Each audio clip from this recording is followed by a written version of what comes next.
Donc la plaine jurassienne, effectivement, est composée de 21 villages, essentiellement ruraux, et situés à proximité immédiate du Doubs, donc avec une plaine, d'ailleurs ça s'appelle la plaine du Finage.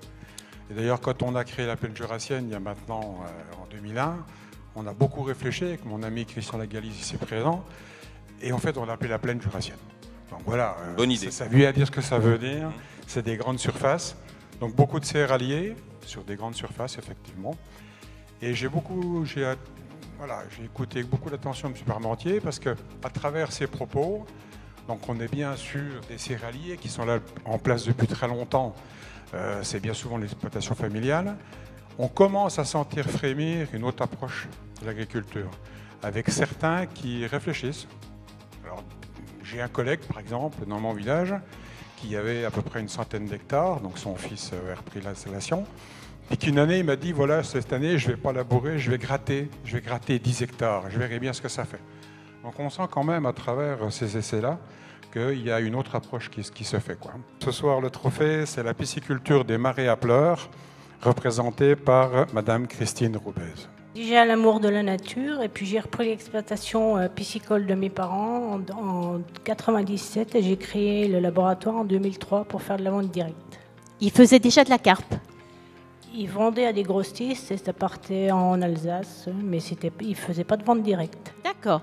Alors, est-ce que la carpe a retrouvé ses lettres de noblesse? Parce qu'elle était tombée un peu en désamour, cette carpe, notamment des gastronomes. Alors, on la disait un peu vaseuse, on a trouvé... Il y avait trop d'arêtes. Alors aujourd'hui, comment ça se passe? Tout à fait. On a essayé de la remettre au goût du jour avec les pisciculteurs professionnels, qui on n'est plus que 5. Et notamment avec ma collègue Gisèle Fèvre, on faisait des foires, beaucoup de foires ensemble. Malheureusement, elle va être obligée d'arrêter pour des raisons de santé, mais on a essayé ensemble de valoriser cette carpe qui a été un peu boudée. Alors aujourd'hui, les chefs cuisiniers font appel à vous?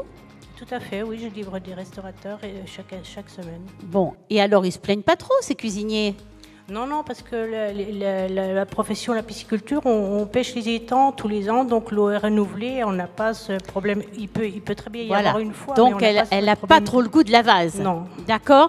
Et finalement, j'imagine que vous livrez des filets parfaitement désarrêtés? Tout à fait, j'ai une machine manuelle qui sectionne les arêtes tous les 2 mm. Ben voilà, et comme ça la carpe revient dans nos assiettes et on est très contents. Bravo madame, bravo. Bravo.